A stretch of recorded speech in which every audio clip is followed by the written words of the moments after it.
All right, hey everybody. Yeah, that last panel, that was a great segue into this topic. Echoing John's comments, privacy is a prerequisite for security, for personal security. And I think a good strategy to personal security is plausible deniability, which is what we're going to talk about for the next 20 minutes or so. You guys met Roger earlier, co-founder and president of the Tor project, is that accurate? And I'm excited to introduce Ahmed Ghappour as well. He is the general counsel of the NIM project. They're doing really important work in privacy. Do you guys want to quickly introduce NIM, and then Roger, introduce yourself again? Yeah, so my name is Ahmed Ghappour. I'm general counsel for NIM Technologies, and I'm a professor of law at Boston University School of Law. NIM provides a mixnet that provides network-level anonymity, as well as something called ZK NIMs, which are a credentialing technology that essentially are anonymous credentials or ZK credentials. Hi, I'm Roger. You met me earlier at the keynote. I work on Tor, which is a privacy, security, anonymity, censorship-resistant system. And part of the fun of Tor is the variety of users around the world who rely on it. We're a nonprofit. We're part of a broader community of people trying to make the world a safer place. Thank you for the work that both of you are doing for the privacy community. We have limited time, so let's dive right in. Let's start by defining this thing we keep talking about. What does plausible deniability mean to you? Roger, do you want to kick off? Yeah, so we inherited this phrase from the people who put together the panels. I might go with the phrase significant non-infringing use or something from a legal perspective. But I mean, there are a lot of different pieces to it. I think the most interesting part of the panel should be, how do you frame your project in a way that you don't attract the wrong attention, and in a way that it's sustainable, and that you can actually succeed at reaching your users and giving millions of people safety without getting shut down or attacked by the wrong people? So maybe because I'm an academic as well as a lawyer, I've been thinking about the definition for a couple of days, actually, and asking folks that I run into. And so far, there are two sort of major definitions for plausible deniability. There's the definition that I came into the conference thinking about, which is some organizational actor wants to shield their accountability within the organization, and therefore certain activities are structured so that the head of an organization has no knowledge about what is actually happening, and therefore has plausible deniability, right? And then there's the other definition, which I've sort of come to know over the past couple of days, which is, well, plausible deniability is more, it's more about whether or not someone can prove you did something under a particular threat model. So whether or not the evidence that's available under a particular threat model can point to a person or a group of people having done or attribute some group of activities to that person or group of people. So if we're going to stick with the latter, which I see Lane nodding his head, right? So if we're going to stick with the latter, I would propose that at least we try in the next 10 minutes to come up with a substitute phrase, because one of my issues with the phrase plausible deniability is it makes people think you're up to no good, right? So really what we're doing is shielding our private information, right? And just because you want to shield private information, just because your particular threat model is broad for whatever reason, maybe the freedom to think and explore and have your thoughts, for example, then maybe we need a different term. And let me jump on that word prove that you said. Like, imagine you've got 5 bloggers in Iran, and you don't know which of the 5 of them posted the thing, and you can't prove which 5, so it's fine, right? Well, no. That's bad news for all 5 of them. So we want systems that protect people at a stage earlier than that. So it's not about, you think it was me, but you can't prove it, ha. It's about, you don't even know where to start looking. Yeah, thank you guys. That's really helpful framing for our short but exciting conversation. I realized I skipped my introduction earlier, and normally I don't care that much about introducing myself because I want you to hear from these guys, but I think it is relevant to the topic. I am a blockchain core developer. I worked on the Ethereum protocol for a while, and then more recently, I'm working on a new protocol, a new project called Space Mesh. But I mention Ethereum specifically because in the time that I was working as an Ethereum core developer, there were cases of other core developers on the project who quit because of concerns about legal liability, right? Because as we spoke about earlier, like, we software developers are often very naive about kind of the legal side of things. We're kind of vaguely aware that by doing the work that we're doing, of course it varies very much from jurisdiction to jurisdiction. As an American based in the United States, I do feel some degree of protection under free speech laws, something else we could talk about, but not all of my colleagues were or are Americans, don't necessarily have those protections. Roger, as you pointed out, even as an American, if I'm, another country might choose to chase after me because they have different laws where they are. There's a lot of naivete and there's a lot of fear on the part of core developers of protocols, things that touch upon privacy and security. What do we do about this situation? And so, last point, the chilling effect that the Tornado Cash sanctions and their jailing of one of the core developers of that protocol had last year. We all believe in building software to solve these problems, to increase privacy, to make the world a better place. What message do you guys have for the people building these sorts of things? Yeah, so we take two approaches in the Tor world. One of them is we have allies in the legal policy world like EFF and ACLU and Bits of Freedom and so on, and we need to strengthen them at making sure that we have the rights and that it's clear that we should be able to write software to make people safer. So that's the first step. The second step is proactively go out to these law enforcement or governments or whatever organizations and teach them how these tools work, teach them what Tor is, why it's important that it needs to continue existing, why it has a lot of different users and those use cases are important. So going to what you might refer to as the adversary, and this is tricky. Like I talked in the keynote about the Department of Justice case. I didn't mention there were like 5 Department of Justice lawyers, but there were 15 Secret Service people who walked in and sat around the back of the room. They never took their sunglasses off. They never said a word. And that's just, maybe that's just normal, like... That's terrifying. Yeah, maybe that's normal resting Secret Service face or something, but that's not... It takes practice and skill and courage to go do that, but you have to get them to understand you as human beings and to realize that you're doing this for good reasons. So just to tack on to that, since the question was, what do we suggest that the developers do? I completely agree with Roger's points, but I don't expect your average developer to both, maybe you should donate to the ACLU and EFF, but I don't really expect you to engage with government regulators on the regular, right? And especially not the DOJ. Please see me if you have any thoughts on doing that.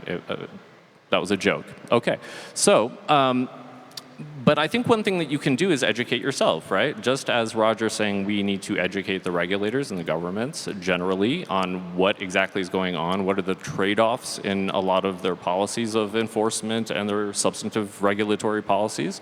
We have to educate ourselves to really understand what the difference is between, content of code and the conduct that you perform out in the world. Conduct more looks at, who you're talking to, who you might be conspiring with, who you are selling your code to and how, what are your communications, what are the representations you're making out into the world. Whereas content is more, at least in my mind, sort of the more sort of pure just sitting in front of a screen and coding. I think that so long as you're sitting in front of a screen and coding, more or less, you're going to be okay. More or less, I say, right? But I think it's really up to coders to educate themselves on the regulations and the laws. And frankly, at Boston University, I've taught a class on privacy, security, and technology to a combined class of computer science majors and law students. And I found the computer science majors to be just as capable of understanding everything that I was talking about. So don't sell yourself short, right? And just educate up. So one strategy that seems to make sense is engaging with the quote-unquote adversary, as you mentioned. I think that makes a lot of sense. I think we should all be doing that. We should be having those conversations, making them understand our motivations for building the things we're building, and making it clear that we're doing this to make the world a better place. Another strategy which you highlighted is educating yourself, which I think is important. There will still be those among us who choose the path of kind of like pseudonymity or anonymity as software developers. We have quite a few pseudonymous folks in our community. I'm just wondering if you guys have any thoughts on this. Is pseudonymity, anonymity a good idea? Is it, I don't know, what advice would you have for people who are considering going that direction? Well, is it a good idea? I think it's something that you have a right to do, and therefore I support it, right? And I think that's different than answering the normative question of, like, is what I'm doing a good idea? And that really turns on what your goal is, right? What is the strategic goal? So if if every developer working on a privacy project went underground, my guess is that that would draw a lot of attention, and my guess is that attention would not only harm the group of developers that went underground, but also harm the rest of us, right? And so I'm a little on the fence in terms of recommending that folks go underground per se. I know Roger has a pretty strong opinion on this, and I kind of agree with it. And so I'm just that's my way of saying, Roger, what's your opinion on this? Yeah, so if you can, I'm a big fan of transparency. If you're in a situation where you can identify yourself and proudly say, this is what I'm doing, and this is why it is okay for people to be doing this, you should. It will help you a lot in the long term in terms of community building and trust building. We've seen there are some anonymity systems out there where all the developers are pseudonymous or anonymous, and you don't hear that much about them. They don't get the level of peer review and scrutiny. They don't have the community around them that systems like Tor has. So, I mean, it depends what your situation is. If you're in a country where you really shouldn't be involved in any of this stuff, then you don't have that choice. But even if you are, like, I remember talking to bloggers in Turkey and Egypt and Iran years ago, and they're like, yes, of course I put my name on my blog, because if I didn't put my name on my blog, nobody would read it. Like, everybody knows there are people who lie on their blog, so I need to put my name, even though there's risk involved in doing it. So there's a lot to be said for proudly standing up and saying, yes, it's me. And again, at first it looks like a contradiction. You're working in the privacy space and choosing to identify yourself, but you're doing that in order to make your impact stronger and more sustainable. So maybe one of the lessons here is, if you're going to go anonymous or not, then you have to go full anon or full transparency, right? An abundance of transparency or an abundance of just disappearing out of the face of the earth, I think. Yeah, I'm not sure I agree with that. I mean, I think there are, while I generally agree with what Roger was saying, I think if you do have the choice, you absolutely should identify yourself, because it goes a long way towards building trust. You're putting your own identity on the line. There's accountability there, and there's less of that if you're anonymous or pseudonymous. When I kind of began working in this space and kind of broadly cryptocurrency, cryptography, security, blockchain, et cetera, a few years ago, we had like pseudonymous people join my team. And it was really weird in the beginning. They'd be like, yeah, we can join the calls, but we're not going to speak. We're just going to like use text message, and we didn't know their real name. I just got used to it. And like now, it's like fairly common in the circles that I move in as a software developer. And I think it's like kind of cool. I kind of regret not being pseudonymous myself, but that ship has sailed. There's actually a good hybrid combination there where, like, many of the Tor people are identified, but as you say, there are pseudonyms.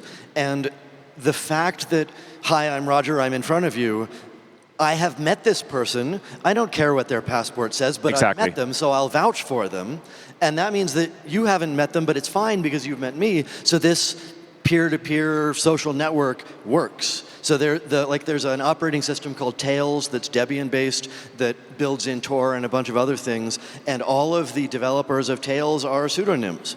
I've met many of them. They're great people. I don't know what their real name is. I don't care what their real name is, but I've met them and spent a lot of time with them at conferences, so that hybrid approach can be very powerful.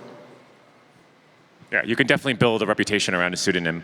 All right, well, we're almost out of time already. The time has gone very quickly. So I think my final question is, we've touched upon this notion of a threat model a few times. Anyone who's serious about security, any cryptographer will tell you, you need to start by identifying your threat model. What is your threat model with respect to plausible deniability, or that of your organization? And what threat model should we, software developers, builders, building privacy, security, technology, be contemplating? In other words, what do we want to plausibly deny, and from whom?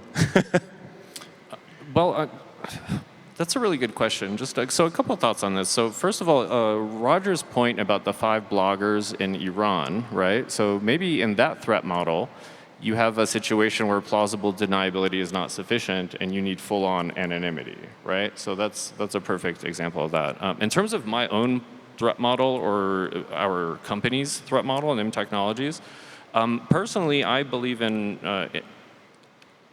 almost radical transparency when it comes to these things. I think transparency is a lot better if you are compliant, frankly. And demonstrating that over and over is a very good thing to do if you happen to have the characteristics of compliance with the regime or entity or structures that you're working within, right? And this is not really a case for anyone who's blogging in Iran or anti-regime, et cetera.